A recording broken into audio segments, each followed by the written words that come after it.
Hello green lovers, आज मैं आपको एक ऐसे प्लांट के बारे में बताऊंगी जिसकी मेडिसिनल वैल्यू है और हमारे गमलों में या गार्डन में अपने आप ही उगाती है। कुदरत का कुछ ऐसा इंतज़ाम है कि हमें उन चीज़ों को देता रहता है जिनकी हमें हमेशा ज़रूरत होती रहती है। बस आपसे रिक्वेस्ट ये करना है कि उन पौधों को अपने घर में जगह दें और उसे उखाड़ें नहीं वीड समझकर। ये है वो जड़ी बूटी, ये इसको लोकल में 3 पत्तियाँ बोलते हैं और कहीं कहीं पे बसेरा नाम से भी इसको जानते हैं। ये हमारे गमलों में उग आते हैं और खाने में ये थोड़ा सा जैसे इमली की पत्तियाँ होती हैं उस तरीके से इसका खट्टापन स्वाद होता है। कहीं कहीं पे मुंबई साइड में इसकी सब्ज़ी भी बनाई जाती है। और आपसे मैं ये कह रही हूँ कि इनकी मेडिसिनल वैल्यू का मतलब है कि ये जैसे किसी को सांस की प्रॉब्लम हो, अस्थमा हो तो इसका काढ़ा बना के दिया जाता है, या फीवर हो तो उसमें भी इसको पिलाया जाता है। हाथों में रैशेस हो जाएं तो भी इसकी पत्तियों को घिस कर उसका लेप लगाते हैं, पैक बना के उसको लगाया जाता है। ठीक है, ये तो है इसकी मेडिसिनल वैल्यू। हम लोग कुछ घास वगैरह को अपने गमलों से इसलिए उखाड़ देते हैं क्योंकि हमारे गमलों में एनर्जी तो कम होती है। हमने एक पौधा लगाया हुआ है, वो भी अगर वीड और ये दूसरी चीज़ें उसकी एनर्जी ले लेंगे तो पौधों को मिल नहीं पाती, इसलिए हम लोग उसको निकालते रहते हैं। लेकिन इसको नहीं निकालें, ये आपके पौधों के लिए बहुत फ़ायदेमंद है। फ़ायदेमंद क्यों है?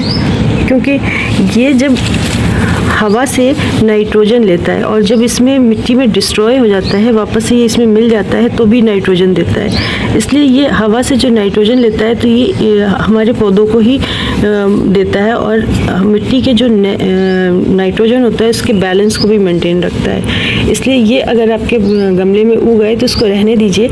और इसके साथ साथ इसमें जैसे कि आप प्लांट लगाते हैं ग्राउंड कवर के लिए, उसके लिए भी आप इसका यूज़ कर सकते हैं। इसको इंग्लिश में आप अगर सर्च करेंगे तो ऑक्सैलिस के नाम से इसको जानते हैं। और अगर इसको छोड़ देंगे तो इसमें कुछ येलो और लाइट पिंक कलर के आपको फ्लावर देखने को मिलेंगे। अब इस तरीके से कॉस्मोस वगैरह हम लोग लगाते हैं, कुछ ऐसे ही छोटे छोटे से इसमें फ्लावर मिलते हैं, वो आपको देखने में भी अच्छे लगेंगे और कहीं ना कहीं आपको इससे जो होने वाली वैल्यू है उसका तो पता चल ही गया है, तो आपके पॉट के लिए भी फ़ायदेमंद होंगे।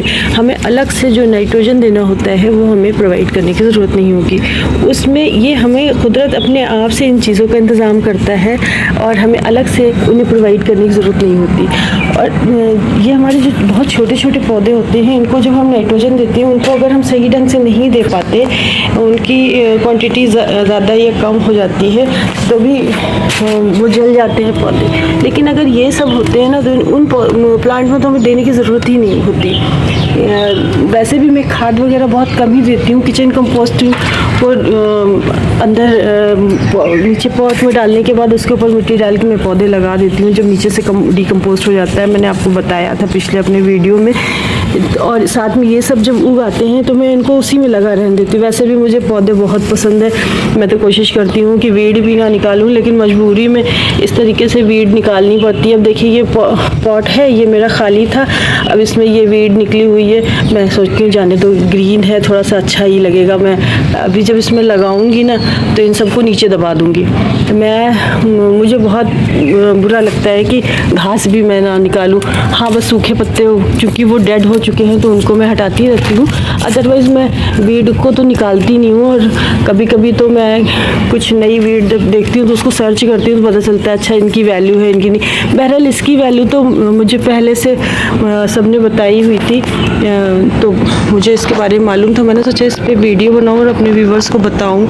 आपको अगर इन्फॉर्मेशन अच्छी लगी हो तो मुझे कमेंट में ज़रूर बताइएगा, या आपके एरिया में इसको किस नाम से जाना जाता है, अगर ऐसा कुछ मालूम हो तो मुझे प्लीज़ बताइएगा, मुझे अच्छा लगेगा। Thank you and have a nice day.